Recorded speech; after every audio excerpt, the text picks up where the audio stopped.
সবাইকে আসসালামু আলাইকুম। ফুড ভিলা চ্যানেলে আপনাদের সবাইকে স্বাগতম। আবারও চলে আসলাম নতুন একটি ভিডিও নিয়ে। আজকে দেখাবো বাসায় থাকা একটি উপকরণ দিয়ে কিভাবে রেস্টুরেন্টের ইয়াম্মি বোবা পরল তৈরি করা যায়। তো চলুন ভিডিওটি শুরু করা যাক। প্রথমে আমি এখানে কিছু পরিমাণ সাবুদানা নিয়ে নিয়েছি।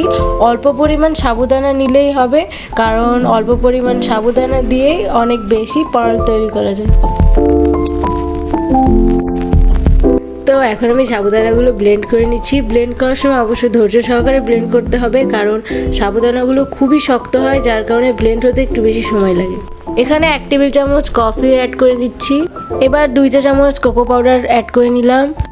এই যে ব্লেন্ড হয়ে গেছে, এবার মিশ্রণটা ভালোভাবে চেলে নিব।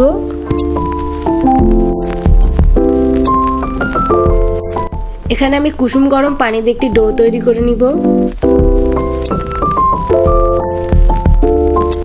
ডোটি তৈরি হয়ে গিয়েছে। দেখুন কিভাবে পার্লগুলোর শেপ তৈরি করে নিচ্ছি। অবশ্যই পার্লগুলো ছোট ছোট করে কেটে নিতে হবে, না হলে পরে স্ট্র দিয়ে উঠাতে পারবেন না।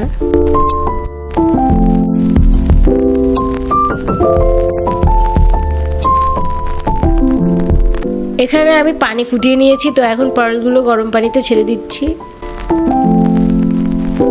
এই পার্লগুলো এখন ঘড়ি দেখে ঠিক 15-20 মিনিট ধরে ফুটিয়ে নিতে হবে। এই যে সিদ্ধ হয়ে গেছে, তো এখন এগুলোকে নামিয়ে নিচ্ছি। এখানে আমি সামান্য পরিমাণ পানিতে 1 চা চামচ চিনি এবং কিছু পরিমাণ গুড় অ্যাড করে নিয়েছি। আপনারা চাইলে চিনিটাকে স্কিপ করতে পারেন, কিন্তু গুড় দিতেই হবে। এখন পার্লগুলো দিয়ে দিচ্ছি। এই যে পার্লগুলো হয়ে গেছে। এখানে আমি জারে 1 কাপ পরিমাণ দুধ নিয়ে নিচ্ছি। স্বাদ মতো চিনি অ্যাড করে দিচ্ছি। 1 কাপ ভ্যানিলা আইসক্রিম অ্যাড করে দিচ্ছি। আমি 1 চা চামচ কফি আগে দুধের সাথে মিক্স করে রেখেছিলাম, তো এখন এটা অ্যাড করে দিচ্ছি। এখন ব্লেন্ড করে নিচ্ছি। পার্লের সাথে যে সিরাপ ছিল আমি সেটা দিয়ে ডেকোরেশন করে নিচ্ছি। এবার পার্লগুলো অ্যাড করে দিচ্ছি।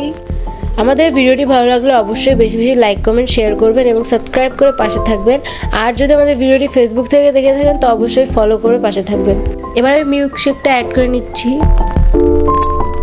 এই যে তৈরি হয়ে গিয়েছে আমাদের রেস্টুরেন্টের মতো পারফেক্ট বোবা পার্ল।